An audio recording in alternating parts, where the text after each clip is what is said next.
দিদি, ও দিদি,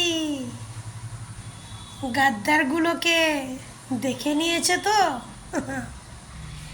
এই 15 বছর এই গাদ্দারগুলোকে তোমার দলে রেখে দিয়েছিলে। যখন তোমার ক্ষমতা ছিল তখন তুমি ছিলে তাদের কাছে ভগবান। আজ 1 মাস হলো তোমার ক্ষমতা চলে গেছে, এখন তুমি হয়ে গেছো তাদের কাছে শয়তান। ভাবা যায়? এরাই তোমার দলে চুরি করেছে, একদম চুরির শ্রেষ্ঠ লেভেলে পৌঁছে গেছে। আজকে তারাই ওয়াশিং মেশিনে ঢুকে যাচ্ছে। Washing machine. দিদি, ভগবানকে বলি তুমি সুস্থ থাকো, কারণ তোমার 100 বছর বাঁচতে হবে।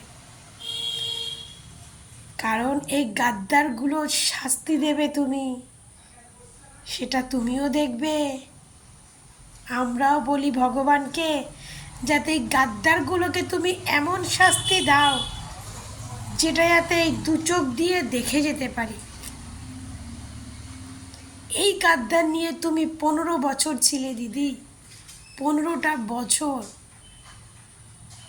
তোমার ক্ষমতায় ছিল। 15 বছর তখন তারা রাজত্ব করে গেছে। এরা নাকি জনগণের সেবা করতে আসে, জনগণের সেবা করতে এসেছে। এতদিন যাদের হয়ে জনগণের সেবায় নেমেছিল এখন তাদের পক্ষ হয়ে লড়বে। ভাবা যায়? সত্যি আমরা জনগণরাই বোকা গো দিদি, আমরা জনগণরাই এতটাই বোকা যে আমরা ভালো মানুষকে চিনি কিন্তু অনেকটা দেরি করে চিনি, অনেকটা দেরি করে চিনি। তো যাই হোক, ভগবানকে বলি তোমাকে যাতে সুস্থভাবে বাঁচিয়ে রাখে।